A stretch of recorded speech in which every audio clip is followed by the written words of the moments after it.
நாங்கள் பார்க்குறோம். ஆரம்ப காலத்தில் அநேக பரிசுத்தவான்களுக்கு இயேசு கிறிஸ்துடைய பிறப்பை குறித்து, இயேசு கிறிஸ்துடைய காரியத்தை குறித்து வெளிப்படுத்தாண்டு தீர்க்கதரிசனங்கள் மூலம் வெளிப்படுத்தாண்டு நாங்கள் பார்க்குறோம். 4ஆம் வசனத்தில். அப்படி 5வது வசனத்தில் நாங்கள் வாசிக்கிறோம். மாம்சத்தின்படி ஆவியின் சந்ததியில் பிறந்தவரும் பரிசுத்தமுள்ள ஆவியின்படி தேவனுடைய சுதனன்றும் மரித்தோலிருந்து உயிர்த்தெழுதினால் பலமாய் உமிக்கப்பட்ட தேவ குமாரமாய் இருக்கிறார். அப்ப பாருங்க, தாவீதுடைய சந்ததியில பிறந்தார்னு பார்க்கிறோம். தாவீதுடைய சந்ததியில இயேசு கிறிஸ்து பிறக்க வேண்டும் என்று சொல்லி ஆரம்பத்தில் தேவன் வெளிப்படுத்தின காரியம். ஆமே. இன்றைய பாருங்க, நாங்கள் அவருடைய உயிர்த்தெழுதலை நாங்கள் கொண்டாடி கொண்டிருக்கிறோம். ஆமே. அந்த வெள்ளி சனி ஞாயிறு நாங்கள் அவருடைய பாடுகள் காரியங்களை பார்த்தோம். இன்றைக்கு அவருடைய உயிர்த்தெழுதலின் காரியங்களை, உயிர்த்தெழுதலின் சாயலை நாங்கள் பார்த்து கொண்டிருக்கிறோம். ஆமே. பாருங்க, நாம் எடுக்க வேண்டாம். மத்திய 12:40 நாங்கள் பார்க்கிறோம் என்று சொன்னால், ஜூனா 3 நாள் மீன் வயிற்றில் இருந்தது போல குமாரனும் பூமியின் இருதயத்தில் இருந்தார்னு பார்க்கிறோம். ஓகே. ஜோனா 3 நாள் எங்க இருந்தாராம்? மீனின் வயிற்றில் இருந்தது போல இயேசு கிறிஸ்துவும் பூமியில் இருதயத்தில் 3 நாள் இருந்தார்னு பார்க்கிறோம். நீங்க பார்க்குறீங்க, அங்க அவர் மரித்து உயிர்த்தெழுந்து எங்க போனார்? நோவாண்ட காலத்தில் மரித்த ஜனங்களுக்கு என்ன சொல்ல போனார்? சுவிசேஷம் சொல்ல போனார்னு பார்க்கிறோம். ஆமே. 3 நாள் அங்க என்ன செய்யற? தேவனுடைய அன்பை சொல்லி அந்த ஜனங்களே, அந்த அறியாம கீழ்ப்படியாத ஜனங்கள், அந்த இருக்கிற அந்த ஜனங்களை போய் சந்திச்சு என்ன செய்யற? தேவனுடைய அன்பை வெளிப்படுத்தினான்னு பார்க்கிறோம். ஆமே. அங்க பார்க்கிறோம் என்னன்னு சொன்னா, 4 சுவிசேஷத்திலும் மத்திய, மார்க்கு, லூக்கா, யோவான், இந்த 4 புத்தகத்திலே இயேசு கிறிஸ்துடைய பிறப்பை குறித்து சொல்லப்பட்டிருக்கிறது, பாடுகளை குறித்து சொல்லப்பட்டிருக்கிறது, மற்றது அவருடைய உயிர்த்தெழுதலை குறித்து சொல்லப்பட்டிருக்கு. நான் பார்க்க நீங்கள் அநேகமாக நீங்கள் அதில் வாசிக்கிறீர்கள் நான் விசுவாசிக்கிறேன். மத்திய 28 1 மட்டும் வாசிக்க வேண்டாம், நான் சொல்கிறேன். அடுத்த மார்க்கில் 16 16ஆம் அதிகாரத்தில் 1-20 மட்டும் பார்க்கலாம். லூக்கா 24 1-20 மட்டும் பார்க்கலாம். யோவான் 20 1-21 மட்டும் நீங்கள் பார்க்கலாம். வீட்டு வாசிங்க, பிரச்சனை இல்லை. அந்த நேரங்கள் போதாதபடியே நாங்கள் அதை ஒவ்வொரு வருஷமும் அதை நாங்கள் தியானிக்கிறோம். இந்த வித்தியாசமாய் நாங்கள் எடுத்துக்கொள்ளுவோம். எபேசியர் 2ஆம் அதிகாரம்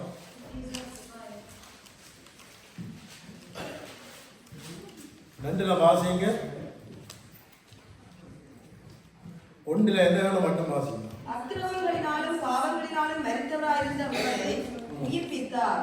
அவைகளை நீங்கள் முற்காலத்திலே இவ்வுலக வழக்கத்திற்கு ஏற்றபடியாகவும் கீழ்ப்படியாமல் பிள்ளைகளிடத்தில் இப்பொழுது கிரியை செய்கிற ஆகாயத்தில் அதிகார பிரபுவாகிய ஆவிக்கேற்றபடியாகவும் நடந்து கொண்டீர்கள். அவர்களுக்குள்ளே நாம் எல்லோரும் முற்காலத்திலே நமது மாமிச இச்சைப்படி நடந்து நமது மாமிசமும் மனசும் விரும்பினவைகளை செய்து சுபாவத்தினாலே மற்றவர்களைப் போல கோபாக்கினைக்கு பிள்ளைகளாய் இருந்தோம். தேவனுடைய இரக்கத்தினால் ஐஸ்வர்யம் உள்ளவராய் நம்மில் அன்பு கூர்ந்து தம்முடைய மிகுந்த அன்பினாலே அக்கிரமங்களில் மரித்தவர்களாய் இருந்த நம்மை கிறிஸ்துவோடு கூட உயிர்ப்பித்தார். கிருபையினாலே ரட்சிக்கப்பட்டீர்கள். கிறிஸ்து இயேசுவுக்குள் அவர் நம்மிடத்தில் வைத்த தயவினாலே தம்முடைய கிருபையில் மகா மேன்மையான ஐஸ்வர்யத்தை வரும் காலத்தில் விளங்க செய்வதற்காக கிறிஸ்து இயேசுவுக்குள் நம்மை அவரோடு கூட எழுப்பி உன்னதங்களிலே அவரோடு கூட உட்காரவும் செய்தார். ஆமென். அல்லேலூயா.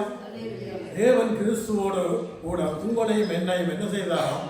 எழுப்பினார் என்று பார்க்கிறோம். அவன் நாங்கள் மறைத்து போயிருந்த ஒரு சூழ்நிலை. அவன் அப்படி இருந்தோம். ஒரு காலத்தில் நாங்கள் என்ன செய்திருந்தோம்? இப்படி ஆத்மா மறைத்து போயிருந்தது, எங்களை சிந்தனைகள் மறைத்து போயிருந்தது. ஆனாலும் அந்த இடத்துல எங்களை மீட்கும்படியால் இயேசு கிறிஸ்து தன்னுடைய ஜீவனை கொடுத்து தன்னுடைய ரத்தத்தை சிந்தி இந்த நாளும் என்னை உங்களை உயிர்ப்பித்து இந்த இடத்துல அந்த உயிர்த்த நாளை கொண்டாடும்படியால் உயிர்த்த இயேசுவை நாங்கள் ஆராதிக்கும்படியாக இந்த இடத்துல தேவன் அழைத்து இருக்கிறார். அவன் அப்படியா நாங்கள் பார்க்கிறோம். அந்த முதலாவது வசனம், அக்கிரமங்களினாலும் பாவங்களினாலும் மரித்தவளாக இருந்த உங்களை உயிர்ப்பித்திருக்கிறார். அல்லேலூயா. எங்களை உயிர்ப்பித்தபடியாக தான் நாங்கள் இந்த இடத்துல இருக்கோம். அநேக ஜனங்கள் நாங்கள் உயிர்ப்பிக்காதபடி அநேக நிலைக்கு படியில் இருக்கிறார். ஆமே. பாருங்க, இதுல பாக்குறோம் 2வது வசனம் என்ன சொல்லுதான்னு சொன்னா வாசிங்களா. அவைகளில் நீங்கள் முற்காலத்திலே இவ்வுலக வழக்கத்தின் ஏற்றபடியாகவும் அவைகளை நீங்கள் முற்காலத்திலே இவ்வுலக வழக்கத்தின் ஏற்படியாகவும் கீழ்ப்படியாமையின் பிள்ளைகளிடத்தில் இப்பொழுது கிரியை செய்கிற ஆகாயத்து பிரபுவாகி ஆவிக்கேற்றபடி நடந்து கொண்டீர்கள். அல்லேலூயா. நாங்கள் எப்படி இருக்கிறோமா? ஆவிக்குரியவளா இருக்கிறோம். ஆவிக்குரிய காரியங்களை ஏற்றுக்கொண்ட நிமித்தம் இந்த இடத்துல நாம் என்ன செய்தோம்? தேவனை ஆராதித்துக் கொண்டோம். அப்படியே அந்த 7வது வசனம் என்ன சொல்லுது? கிறிஸ்து இயேசுவுக்கு நம்மை அவரோடு கூட எழுப்பி உன்னதங்களிலே அவரோடு கூட உட்கார செய்தார் என்று பார்க்கிறோம். நாங்கள் ஒரு அறியாதாக்கள், நாங்கள் ஒரு வெள்ளக்காரன் கடவுள் என்று சொல்றோம். ஆரம்ப காலத்தில் நாங்கள் என்ன செய்வோம்? இயேசு கிறிஸ்து வெள்ளக்கார கடவுள் என்று சொல்லி நாங்கள் அநேக நாங்கள் என்ன செய்தோம்? நம்பி இருந்தோம். இப்ப நாங்கள் வேதங்களை அறிந்த நேரம் வேதங்களை வாசிக்கிற வழிதான் எங்களுக்கு தெரியும். இயேசு கிறிஸ்து வானத்தில் இருக்கிற ஒவ்வொரு ஜனங்களுடைய தேவனாக இருக்கிறார். இந்த உலகம் உங்களில் இருக்கிற ஒவ்வொரு ஜனங்களுக்கும் அவர் தேவனாக இருக்கிறார். பாருங்க, அப்ப என்ன இதுல அவர் என்ன எங்களை இணைத்திருக்கிறார். இயேசு கிறிஸ்து எங்களை என்ன செய்திருக்கிறார்? அவருடைய மரணத்தினால எங்களை இணைத்திருக்கிறார். அவருடைய உயிர்த்தெழுதலால எங்களை இணைத்திருக்கிறார் பார்க்கிறோம். வாசிங்க அந்த வசனத்தை மட்டும் வச்சுல கிறிஸ்து இயேசுவுக்குள் நம்மை அவரோட கூட எழுப்பி உன்னதங்களிலே அவரோட கூட உட்கார செய்திருக்கிறார். எங்க உட்கார செய்திருக்கிறார்? எங்களுக்கு உன்னதத்தை ஆயத்தப்படுத்தி இருக்கிறார். தேவ சமூகத்தை ஆயத்தப்படுத்தி இருக்கிறார். பரலோகத்தை எங்களுக்கு ஆயத்தப்படுத்தி இருக்கிறார். அவர் தன்னுடைய ரத்தத்தை செஞ்சு தன்னுடைய சரீரத்தை கொடுத்து தன்னுடைய ஜீவனை கொடுத்து தன்னுடைய உயிரை கொடுத்து இன்றைக்கு எங்களை மீட்டிருக்கிறார் என்று சொன்னா தன்னோடு உட்கார செய்யும்படியா தேவனுடைய சமூகத்தில் நாங்கள் ஆராதிக்கும்படியா தேவனோடு இணைந்து நாங்கள் பரலோகத்தில் மகிமைக்குள்ள போகும்படியா தான் ஆண்டவர் எங்களை தெரிந்தெடுக்கிறார். அவருடைய ரத்தம் சகல பாவங்களை இன்றைக்கு நம்மை சுத்தரித்து இன்றைக்கு தேவனுக்கு எங்களுக்கு வைராக்கியமா நாங்கள் இந்த இடத்துல இருக்கிறோம். அது ஒவ்வொரு அழைத்தவர் ஒரு உண்மையுள்ளவராக இருக்கிறார். அவர் பரிசுத்தம் உள்ளவராக இருக்கிறார். நாங்கள் பரிசுத்தராக இருந்து தேவனுக்கு முன்பாக நாங்கள் நிற்கிற வேளையில கண்டிப்பா எங்களுக்கு தேவன் மகிமைக்குள்ள கொண்டு போவார் வெல்லம் உள்ளவராக இருக்கிறார். அடுத்ததாக நாங்கள் பார்க்கிறோம் ஒரு 2 கொலோசியர் கொலோசியர்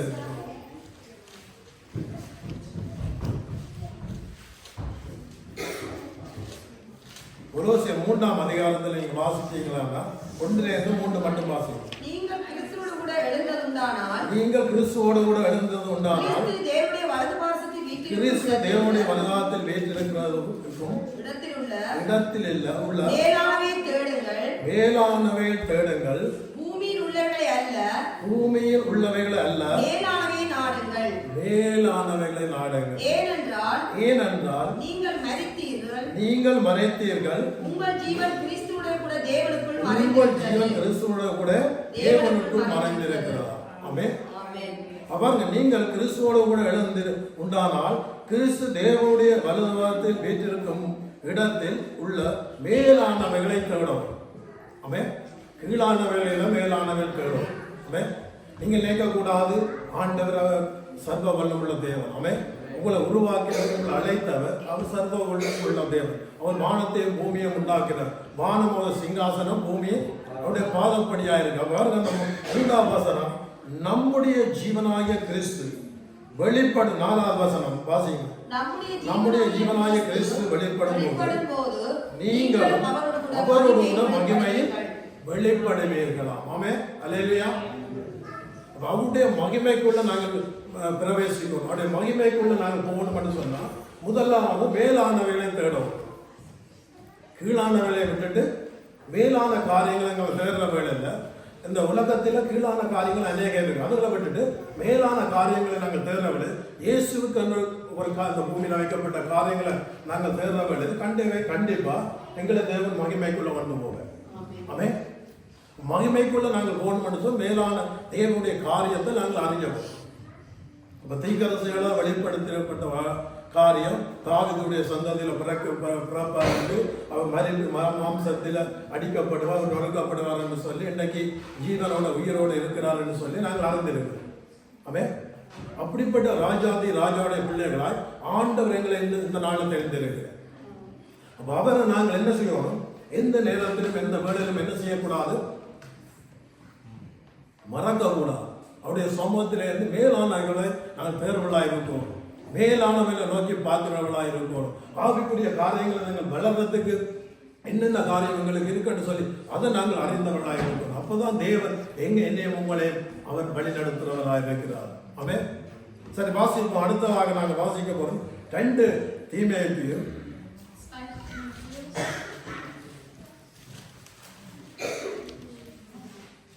1ஆம் அதிகாரம் 9 10 மட்டும் முதல் வாசிப்போம். அவர் நம்முடைய கிரியைகளின்படி நம்மை ரட்சிக்காமல் தம்முடைய தீர்மானத்தின்படியும் ஆதிகாலம் முதல் கிறிஸ்து இயேசுவுக்குள் நமக்கு அருளப்பட்ட கிருபையின்படியும் நம்மை ரட்சித்து பரிசுத்த அழைப்பினாலே அழைத்தார். ஆமென். அல்லேலூயா. அல்லேலூயா. வெற்றிகரா வாசிங்க.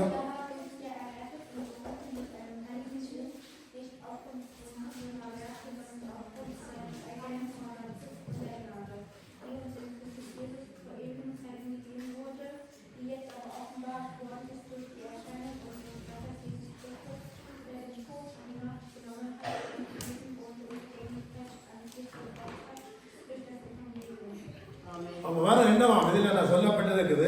அவர் நம்முடைய கிரிகளின்படி நம்மை ரட்சிக்காமல் தம்முடைய தீர்மானத்தின்படி ஆதி முதல் கிறிஸ்து இயேசுவுக்கு நமக்கு அருளப்பட்ட கிருபையின்படியும் நம்மை ரட்சித்து பரிசுத்த அழைப்பினாலே அழைத்தார். அவன் நீங்க பாக்குறீங்க அந்த பவுலுடைய இந்த காரியங்களை நீங்கள் நிறுவனங்களை வாசிக்கிற வேளையில் அங்க கிரிகையினாலும் அந்த கிரிகளை செய்து தேவனுடைய நன்மைகளை நாங்கள் செய்யலாம். கிரிகையில் இல்லாத விசுவாசம் செத்த ஆமே. நான் கிரிகையினாலே தேவனை ஆதாயப்படுத்தலாம் ஜனங்கள். ஆமே. நீங்க செய்கிற நன்மையினால ஆதாயப்படுத்தலாம். நீங்க கொடுக்கிற ஒவ்வொரு காரியத்திலும் நாங்கள் ஆதாயப்படுத்தலாம். விசுவாசத்தில் நீங்கள் கிரிகையை மாத்திரம் இல்லை, கிரிகை நீங்க சாப்பாட்டை கொடுத்துட்டு தேவனுடைய அன்பை சொல்லாட்டி அவங்க என்ன செய்ய மாட்டாங்க? தேவனை அறிய முடியாது. இப்ப நீங்க கிரிகையும் செய்யணும், அதே மாதிரி தேவனுடைய காரியத்தையும் வெளிப்படுத்தும். அப்பதான் நாம ரட்சிக்கப்படுவோம். ரட்சிக்கப்படுறவங்களே அந்த தினம் என்ன சேர்க்கணும்?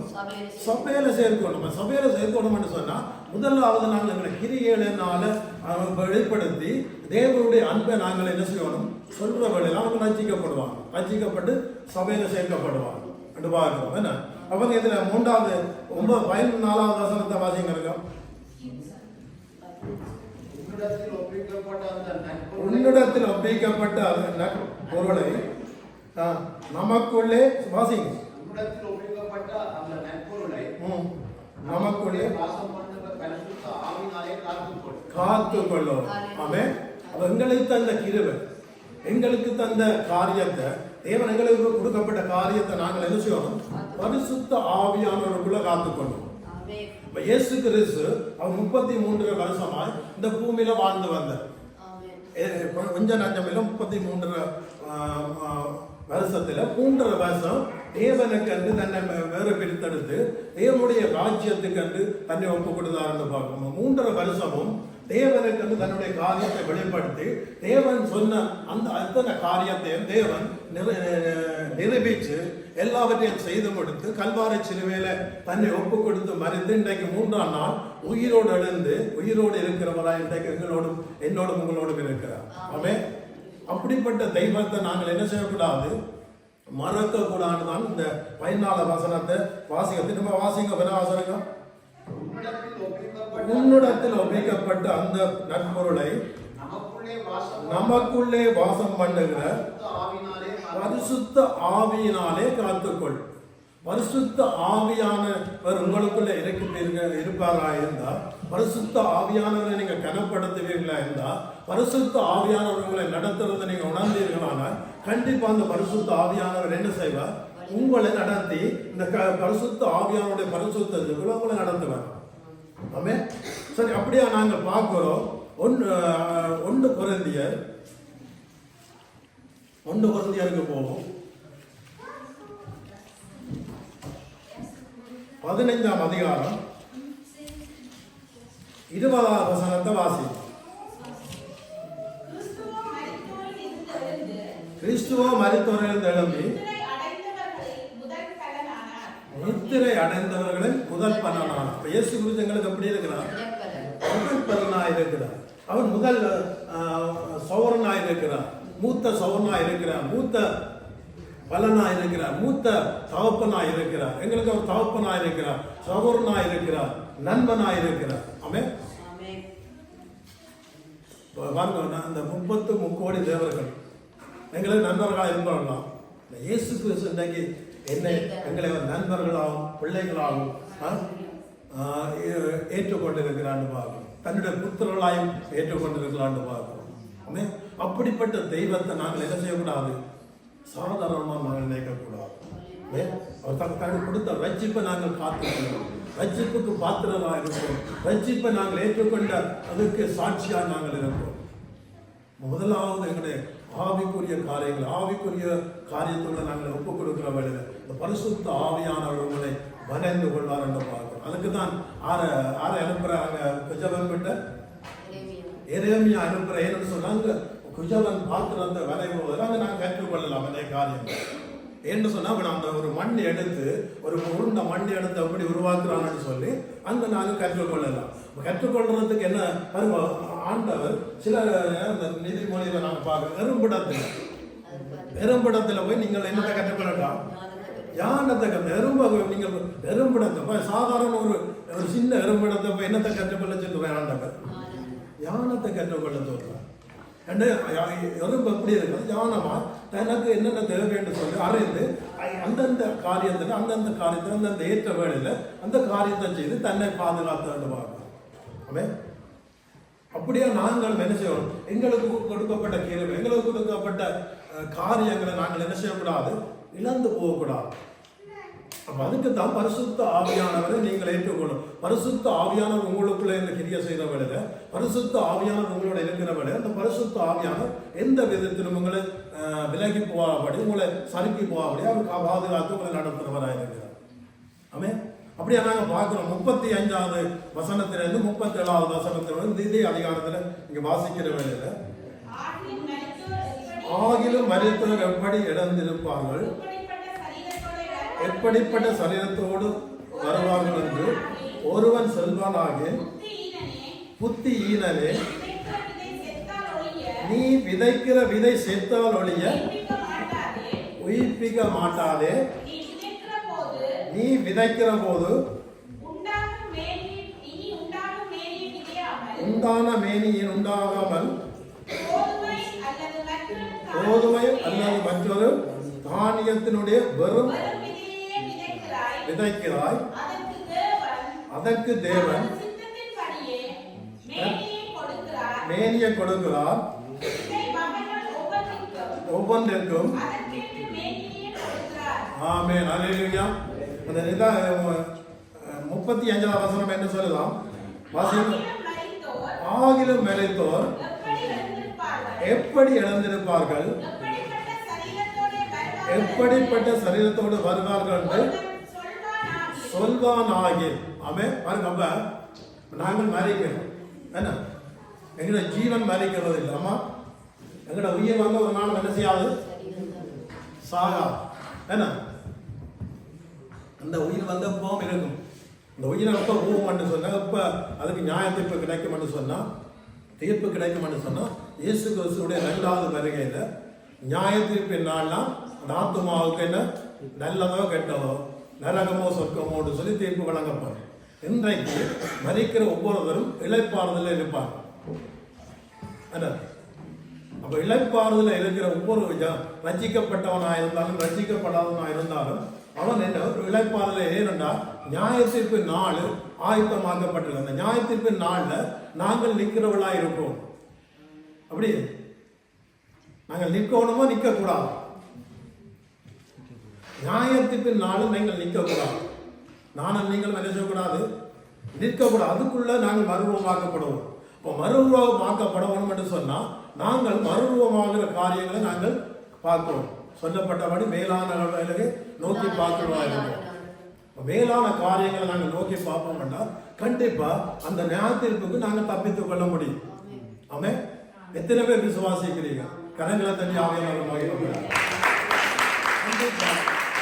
சிங்க புத்தகத்தில் ஒவ்வொருவரும் தேவன் நிறைந்திருக்கிறார். அவன் அவருடைய ரகசியத்தை எங்களுக்கு கொடுத்திருக்கிறார். அவருடைய மகிமைக்குள்ள எங்களை பிரவேசிக்க எங்களை ஆயத்தப்படுத்தி கொண்டிருக்கிறார். அவன் நாங்கள் ஆயத்தமா ஒவ்வொரு நாளும் ஒவ்வொரு நிமிஷம் தேவ சமூகத்திலிருந்து எங்களை ஆயத்தப்படுத்துறவர்கள் கண்டிப்பா அவர் உங்களுக்கு ஒத்தாசையான ஒரு நண்பனாய், ஒரு சகோதரனாய், ஒரு தகப்பனாய், ஒரு சமூகனாய் இருந்து உங்களை நடத்துறவராய் இருக்கிறார்.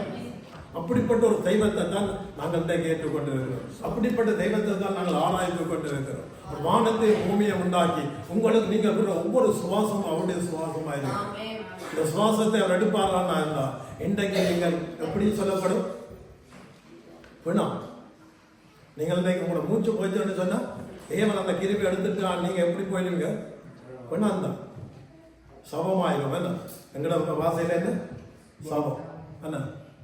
அப்போ அப்படிப்பட்ட ஒரு தெய்வத்தை பாருங்க, இன்றைக்கு என்னையும் உங்களையும் எடுத்து இன்றைக்கு தேவன் தன்னை ஆராதிக்கும்படியா தன்னுடைய உயிர்த்தெழுதின் வல்லமையை வெளிப்படுத்தும்படியா ஆண்டவர் என்னையும் உங்களையும் தேர்ந்தெடுக்கிறார்.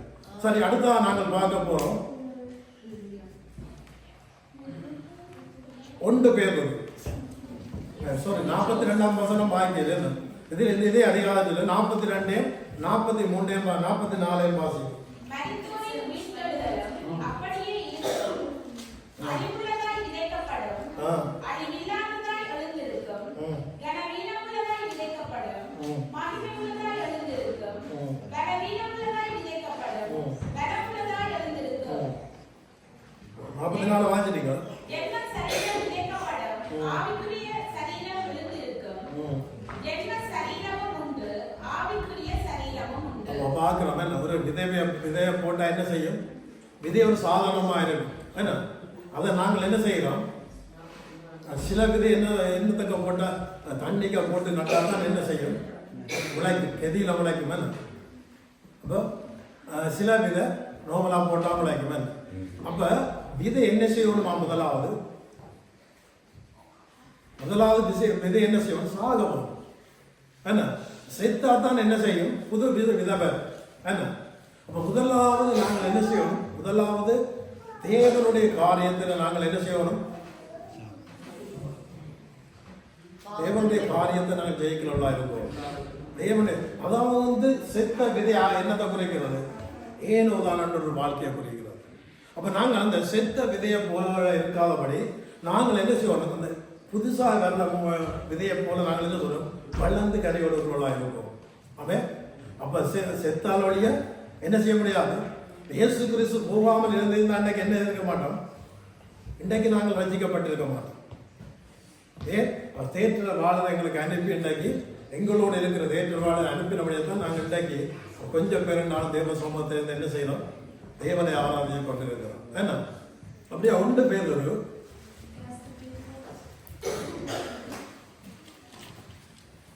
1 அதிகாரத்துக்கு நாங்கள் போற வேலையில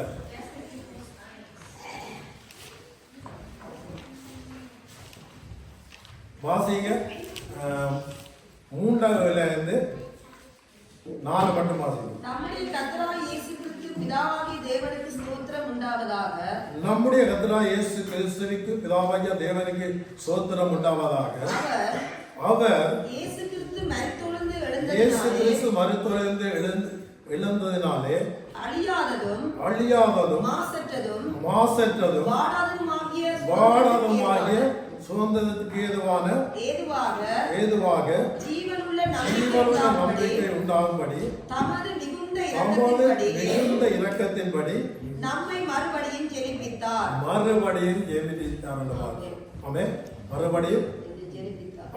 அப்ப மறுபடியும் அவருடைய கிருபை, அவருடைய ரத்தம், அவருடைய சரீரம், அவருடைய ஜீவனை கொடுத்து மறுபடியும் எங்களை என்ன செய்யறார்? உயிர்ப்பித்தார் படைக்கிறோம் அண்ணா. ஜெனிப்பித்தார் பார்க்கிறோம். உயிர்ப்பித்தாரும் ஜெனிப்பித்தாரும் கொஞ்சம் விசேஷமான காலம். பாருங்க, என்னையும் உங்களைய இன்றைக்கு என்ன செய்திருக்கிறார்? உயிர்ப்பித்திருக்கிறார், ஜெனிப்பித்திருக்கிறார். அப்ப அப்படிப்பட்ட தெய்வம் பாருங்க. ஒரு சாதாரணமா நாங்கள் ஒரு அறியாம ஒரு காலத்துல வாழ்ந்தனாங்க. என்னத்தை அறியாம இயேசு கிறிஸ்துவின் அன்பை, இயேசு கிறிஸ்துவை குறித்து அறியாம நாங்கள் எத்தனை காலமா வாழ்ந்திருக்கோம். அப்ப அப்பப்ப அப்படிப்பட்ட தெய்வம் நீங்க பாக்குறீங்க அந்த ரோமன் அப்போஸ்தலர் 2ஆம் 3ஆம் அதிகாரத்துல நீங்க வாசிப்பீங்கன்னு சொன்னா அங்க சிதறடிக்கப்பட்டார்கள் யூதர்கள். அங்க என்ன செய்தார்கள்? யூதர்கள் சிதற அடிக்கப்பட்டது நிமித்தம் தான் தேவனுடைய சுவிசேஷம் அங்க போனது பார்க்கிறோம். பெந்தேகோஸ்து நாள்ல மேல் வீட்டு அறையில பரிசுத்த ஆவியானவரை பெற்றுக்கொண்டு பரிசுத்த ஆவியானவரை முதலை பெற்றுக்கொண்டாங்க, வல்லம வரங்களை பெற்றுக்கொண்டு தேவனுடைய கரத்தில் அவங்களை இருந்த அநேக இடங்கள்ல சிதறடிக்கப்பட்டாங்க என்று பார்க்கிறோம். 2ஆம் அதிகாரத்துல 3ஆம் அதிகாரத்துல நாங்கள் பார்க்கிறோம். சிதறடிக்கப்பட்டது நிமித்தம் தான் இன்றைக்கு அநேக இடத்துல தேவனுடைய சுவிசேஷம் கடந்து போனான்னு பார்க்கிறோம். அப்படியா இன்றைக்கு நாங்கள் அங்க இலங்கை தேசத்துல நாங்கள் இருப்போமா இருந்தா இன்றைக்கு எங்களுக்கு என்ன வந்திருக்காது? ரட்சிப்பு வந்திருக்கா என்று சொல்ல நாங்கள் அநேக குடும்பத்தில் இப்போ என்னுடைய குடும்பத்தில் நான் பார்ப்பேன்னு சொன்னால் நான் மட்டும்தான் ரட்சிக்கப்பட்டிருக்கேன். இயேசு கிறிஸ்துவை அறிந்தது நான் மட்டும்தான். இப்போ பாருங்க, நான் அங்கே இருந்து அடைஞ்சிருக்க முடியுமோ? இல்லை. அப்படியாக இன்றைக்கு எங்களை தேசம் தேசமாய் சிதறடிக்க பண்ணி இன்றைக்கு தேவனுடைய அன்பை ஆண்டு வெளிப்படுத்தினான்னு பாருங்க. அப்படியா ஆரம்ப காலத்துல யூத ஜனங்களை என்ன செய்தாங்க? சிதறடித்தார்னு பார்க்கிறோம். சிதறடி 4 தேசங்களை கடந்து சென்று இன்றைக்கு தேவனுடைய அன்பு இந்த உலகம் எங்கும் வெளிப்பட்டு பார்க்கிறோம். அப்படியா இன்றைக்கு தேவன் எங்களை முன்குறித்த நிமித்தம் இந்த வரண்டோ பட்டணத்துல சாசம்பக் பட்டணத்துல எங்களை முன்குறித்த நிமித்தம் இன்றைக்கு நாங்கள் தேவனை ஆராதனை கொண்டிருக்கிறோம். இந்த ஜனங்களுக்கு நாங்கள் முன்மாதிரியா இருக்கிறோம். இதுதான் தேவனுடைய பாக்கியமா இருக்கு. இதுதான் தேவனுடைய காரியமா இருக்கு. கர்த்தர் நல்லவர். சரி, இன்னும் ஒரு காரியங்களை நாங்கள் பார்த்து மீதி காரியங்களை கடந்து செல்ல போறோம். 2 கொரிந்தியர் 5ஆம் அதிகாரம் 17ஆவது வசனத்தை நாங்கள் பார்க்கிற வேண்டியது. இப்படி இருக்க ஒருவன் கிறிஸ்துவுக்குள்ளே இருந்தால் புது சிருஷ்டியாய் இருக்கிறான். பழமையை ஒழிந்து போயின, எல்லாம் புதிதாயின. கிறிஸ்து எங்களுக்குள்ள இருப்பார் என்றால், கிறிஸ்து எங்களை நடத்துவார் என்றால் எல்லாம் எங்களுடைய வாழ்க்கையில எல்லாம் புதிதாகிறது. சரி, அடுத்த நாங்கள் பார்க்கிறோம் அதே 1 யோவான் 4ஆம் அதிகாரம் 4ஆம் அதிகாரத்தில் 4வது வசனத்தை பார்க்கிறோம். பிள்ளைகளே, தேவனால் உண்டாயிருந்து அவர்களை ஜெயித்தீர்கள், ஏனெனில் உலகத்தில் இருக்கிறவர்களும் உங்களில் இருக்கிறவர் பெரியவர். நாங்கள் யாரை ஜெயித்து இருக்கிறோம்? சாத்தானை ஜெயித்து இருக்கிறோம். இந்த உலகத்தை அதிபதியை ஜெயித்து இருக்கிறோம். இன்றைக்கு இயேசு கிறிஸ்து உங்களுக்கு எனக்கு ரத்தம் செஞ்சு தன்னுடைய ஜீவனை கொடுத்து தன்னை பிக்கா கொடுத்து தன்னுடைய சரீரத்தை ஒப்பு கொடுத்த நிமித்தம் இன்றைக்கு நாங்கள் என்ன உலகத்தின் அதிபதியை நாங்கள் ஜெயித்திருக்கிறோம். ஜெயித்தது நிமித்தம் இன்றைக்கு எங்களுக்கு என்ன செஞ்ச அதிகாரத்தை தந்திருக்கிறார். வானாதி வானத்தும் பூமியை உண்டாக்கின தேவாதி தேவன் இன்றைக்கு எனக்கும் உங்களுக்கும் அதிகாரத்தை தந்திருக்கிற தன்னுடைய பிள்ளைகள் ஆகும்படி, தன்னுடைய புத்திரர்கள் ஆகும்படி புத்திரிகள் ஆகும்படி இன்றைக்கு அதிகாரத்தை எங்களுக்கு தந்திருக்கிறார். இந்த அதிகாரத்தின்படிதான் நாங்கள் இந்த இடத்துல நாங்கள் என்ன செய்யறோம்? தேவனை ஆராய்ச்சி கொண்டிருக்கிறோம். இந்த இடத்துல அநேக ஜனங்களுக்கு தேவனுடைய அன்பு நாங்கள் சொல்லிக் கொண்டிருக்கிறோம். என்ன அப்படியா 1 யோவான் 5ஆம் வசனத்துல 5வது அதிகாரத்தில் நாங்கள் வர பார்க்கிற வேளையில 4:5 வாசி. தேவனால் பிறப்பதெல்லாம் உலகத்தை ஜெயிக்கும். நம்முடைய விசுவாசமோ உலகத்தை ஜெயிக்கிற ஜெயம். இயேசுவானவர் தேவனுடைய குமாரன் என்று விசுவாசிக்கிறவன் அன்றி உலகத்தை ஜெயிக்கிறவன் யார்? ஒருவரும் முடியாது. இந்த உலகத்தை நீங்க ஜெயிக்கணும்னு சொன்னா, இந்த உலகத்தில் இருக்கிற நன்மைகளை நீங்கள் ஜெயிக்கணும்னு சொன்னா, இந்த உலக காரியங்களை நீங்க மேற்கொள்ளணும்னு சொன்னா பரிசுத்த ஆவியானுடைய அனுக்கிறம் உங்களோட வாழ்க்கையில இருக்கும். இல்லைன்னு சொன்னா ஒரு நாளைக்கு நீங்கள் மரண ஒரு அவஸ்தை வரையில மரண வேலை விதைக்காம உங்களுக்கு தெரியும். நீங்க நின்ற இடம் எது, நிற்காத இடம் எதுன்னு சொல்லி நீங்க உணர்ந்து கொள்ள முடியும். இன்றைக்கு உங்களுக்கு என்ன செய்யாது? உங்களோட கண்களை, உங்களோட சிந்தனைகளை, உங்களோட எண்ணங்கள்லாம் சத்துரு என்ன செய்வார்? மறைத்திடுவார். அதுக்கு தான் நான் தேவ ஆவியானுடைய அனுக்கிறது, தேவ பரிசுத்த ஆவியானுடைய வல்லமே நாங்கள் தரிக்கணும்ன்றது காரணம் என்ன சொல்லு என்றதால் இந்த உபத்திரத்திலேருந்து இந்த உலக காரியத்திலிருந்து ஆண்டு எங்களை விடுதலை ஆக்கி எங்களுக்கு ஒரு காரியம் நன்மை செய்ய வேணும் என்று சொல்லித்தான் பரிசுத்த ஆவியானவர் வாஞ்சிக்கிறார். அதே மாதிரி பரிசுத்த பரலோகத்தில் தேவனுடைய வல்லவாத்திலிருந்து எங்களுக்காய் பரிந்து பேசுகிற குமாரனா இயேசு கிறிஸ்து இன்றைக்கு எங்களுக்காய் பரிந்து பேசிக் கொண்டிருக்கிறாங்க பார்க்கிறோம். அவன் அப்படியா நாங்கள் இந்த நாள் தேவனுடைய நாளா இருக்கிறபடி, இந்த நாள் தேவனுடைய நாள் இல்லை, இந்த நாள் எங்களுக்கு ஒரு வேலை ஆண்டு ஏற்படுத்தியிருந்தபடியாய் இந்த நாளை நாங்கள் நினைவு கூறும்படியாக கூடியிருக்கிறோம். அவன் இந்த நாள் இல்லை இயேசு கிறிஸ்து உயிர்த்தனார். ஆண்டவர் இந்த வேலை எங்களுக்கு இந்த வேலையில கும்பரியல்ல லீவை தந்து இந்த வேலையை ஏற்படுத்தி தந்த உலகம் அந்த காரியத்தை செய்யறபடியா நாங்களும் என்ன செய்யறோம், உலகம் கொண்டாடுற மாதிரி நாங்கள் கொண்டாடுறபடி தேவனுடைய வார்த்தையை நாங்கள் தியானித்து கொண்டிருக்கிறோம், தேவனுடைய காரியத்தை நாங்கள் பார்த்து கொண்டிருக்கிறோம். சரி, கடைசியா நாங்கள் வாசிக்க போறோம் கொலோசியர் 2ஆம் அதிகாரம்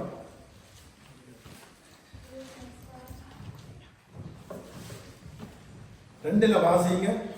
13 15 மட்டும் பாருங்க. உங்கள் பாவங்களினாலேயும் உங்கள் மாமிச விருத்த சேதம் இல்லாமையினாலேயும் மரித்தவர்களாய் இருந்த உங்களையும் அவரோடு கூட உயிர்ப்பித்து அக்கிரமங்கள் எல்லாவற்றையும் உங்களுக்கு மன்னித்து நமக்கு எதிரடியாகவும் கட்டளைகளால் நமக்கு விரோதமாக இருந்த கையெழுத்தை குலைத்து அதை நடுவில் இராதபடிக்கு எடுத்து சிலுவையின் மேல் ஆணி அடித்து துரைத்தனங்களையும் அதிகாரங்களையும் முறிந்து கொண்டு வெளியிறக்கமான கோலமாக்கி அவைகளின் மேல் சிலுவையினாலே வெற்றி சிறந்தார். ஆமென். அல்லேலூயா.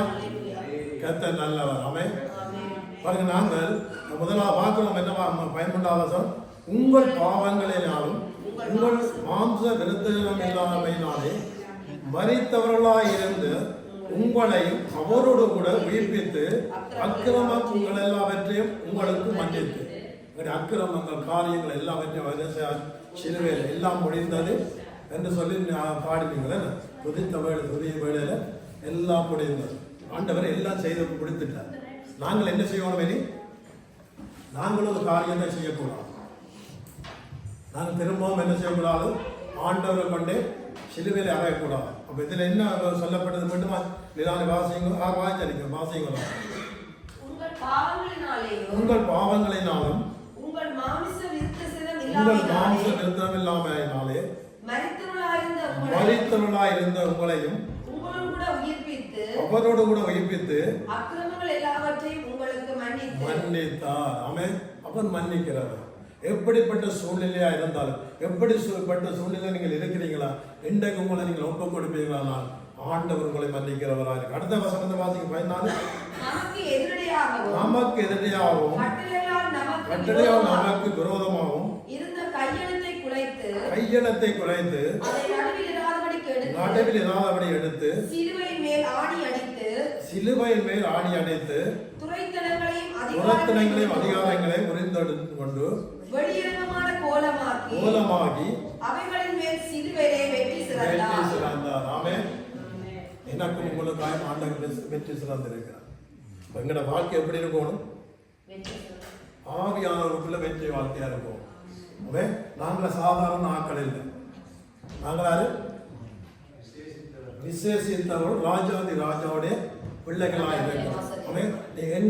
எங்கே நீங்கள் கரம் நட்டி பேசலாம், எங்களை நீங்கள் கரம் உயர்த்தி கதைக்கலாம்.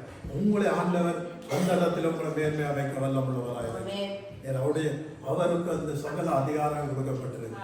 வானத்திலும் பூமியிலும் சகல அதிகாரம் கொடுக்கப்பட்டிருக்கு. பாதாள திறவுகளும் பரலோகத்துடைய திறவுகளும் அவருடைய கருத்தில். இன்றைக்கு நீங்கள் உங்களையும் என்னையும் ஒப்பு கொடுப்போமா இருந்தால் கண்டிப்பா தேவன் கண்டிப்பா அவருடைய எங்களுக்காக சிந்தப்பட்ட ரத்தத்தின் வல்லவங்கள் ஒவ்வொருவரும் கூட இருக்கும் என்று பார்த்தோம். அப்படியா நாங்கள் எழுந்திருந்து ஒரு பாடலை பாடி செல்ல போகிறோம். இரவிலிருந்து இருக்கிறபடியா முதலாவது நாங்கள் இரவிலிருந்து காலையில பார்த்துட்டு வேறு ஒரு பாடலை பாடிக்கலாம். 1 கொரிந்தியர் 11ஆம் அதிகாரம்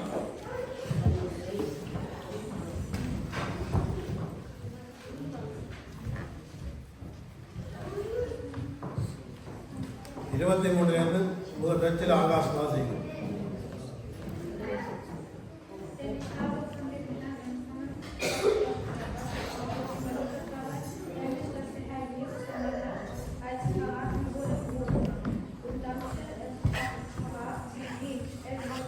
இந்த பேட்டரி